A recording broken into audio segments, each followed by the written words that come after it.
بسم اللہ الرحمن الرحیم۔ جب بھی کسی بھائی کا نیا گھر بنتا ہے تو دوڑ کر آتے ہیں اور آنے کے بعد کہتے ہیں حضرت ہمارے گھر کی بندش کر دیجئے۔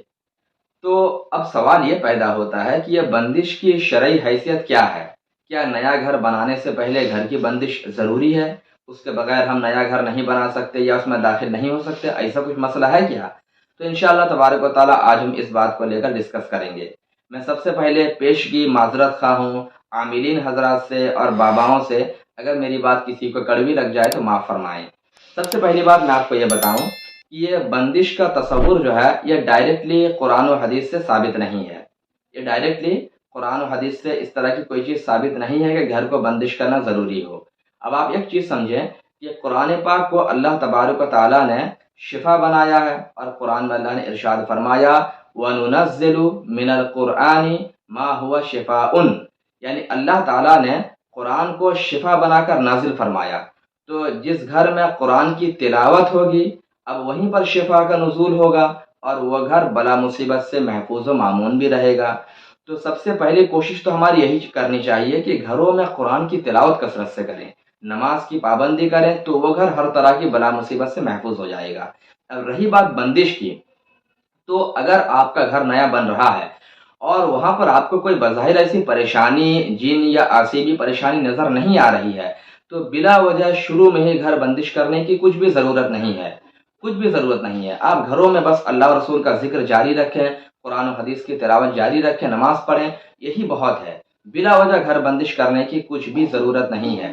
ہاں، اگر آپ کو بعد میں کبھی کسی قسم کی پریشانی لاحق ہو، آپ کو لگے کہ ہاں یہاں پر جنات کا بسر ہو رہا ہے یا کسی طرح کی آسیبی پریشانی ہے، تو ایسی کنڈیشن میں پھر آپ جو ہے پابند شرع عاملین حضرات ہیں ان کی طرف آپ رجوع کر سکتے ہیں۔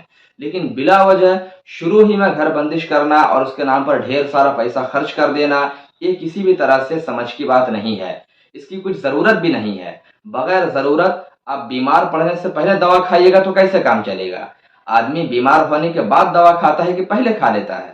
تو اگر کوئی پریشانی بعد میں آپ کو دکھائی دے، ظاہر ہو، تو پھر آپ اس کے لیے علاج کروائیے۔ آپ خود گھر میں قرآن پڑھیں، لیکن میں تو کہتا ہوں کہ جس گھر میں قرآن پاک کی تلاوت ہوگی نا، اللہ تبارک و تعالیٰ خود اس گھر میں برکتوں کا نزول فرمائے گا، اور وہ گھر ہر طرح کی جناتی آسیبی پریشانی سے محفوظ بھی رہے گا۔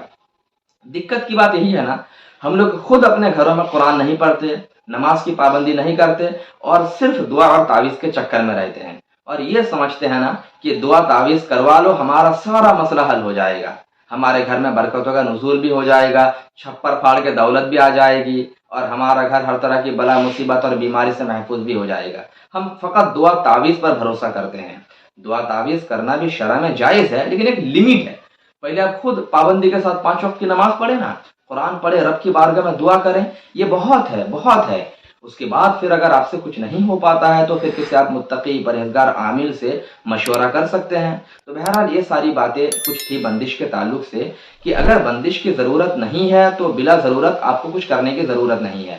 اگر کوئی پریشانی بعد میں پیش آتی ہے تو آپ کرائیے، لیکن میں تو کہتا ہوں اس کی بھی ضرورت نہیں ہے۔ بس آپ تقوی اختیار کریں اور جو باتیں میں نے بتائی اس پر عمل کرنے کی کوشش کریں۔ یہ باتیں میں کسی پر کمنٹ کرنے کے لیے یا کچھ اور مقصد سے نہیں کہہ رہا ہوں، بلکہ جو ہمارے سیدھے سادے بھولے بھالے انسان ہیں ان کی سمجھ کے لیے میں عرض کر رہا ہوں، تاکہ وہ گھر بناتے ٹائم میں بالکل پریشانی کا شکار نہ ہو، اور آسانی کے ساتھ اپنے گھر کی بنیاد رکھیں اور اپنے گھر کو مکمل تک پہنچائیں۔ اللہ تبارک و تعالی ہمارے بھولے بھالے مسلمانوں کو سمجھ عطا فرمائے۔ السلام علیکم۔